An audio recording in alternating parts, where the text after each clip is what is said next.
This video is brought to you by Straight Goods News, Canada's alternative online news source. Visit straightgoods.ca.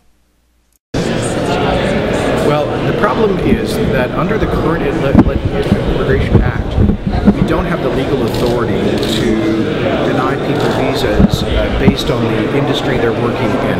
That's why we have sought to change the Immigration Act, initially through amendments proposed in 2007, and then the last Parliament, which would allow our officials to deny visas to foreign workers if we believe they are likely to face exploitation.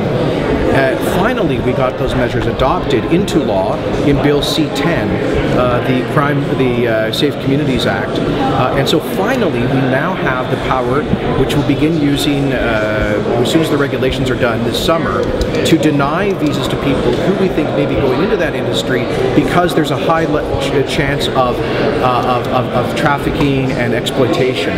Unfortunately, the opposition parties opposed these legislative measures in the 39th Parliament, the 40th Parliament, and they also opposed these measures in Bill C-10. Minister, one of the biggest criticisms that remains is that C-31 gives the minister just too much power and too much control about decision making. I mean, how those concerns have not been put to rest. How do you respond to that?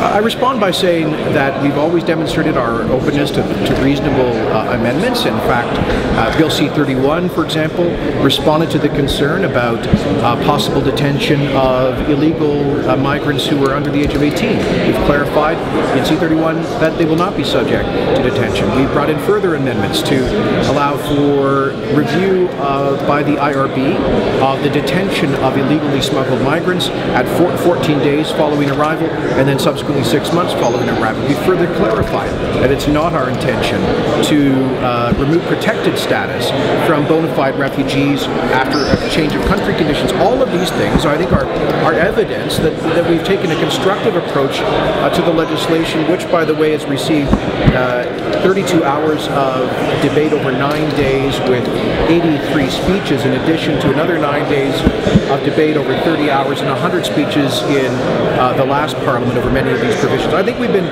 reasonable. And look, in terms of ministerial discretion, the legislation is clear about the criteria for designating so-called safe countries.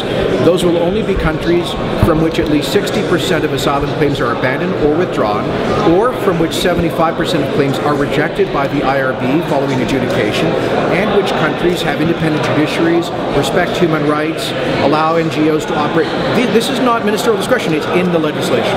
And for the safe country, will you do an independent investigation of the actual conditions in the safe country? I speak because the question arises because the Canadian Jewish News asked your assistant about Hungary, where there are now Jewish refugees as well as Roma refugees coming to Canada, where there's evidence of much increased neo-Nazi violence.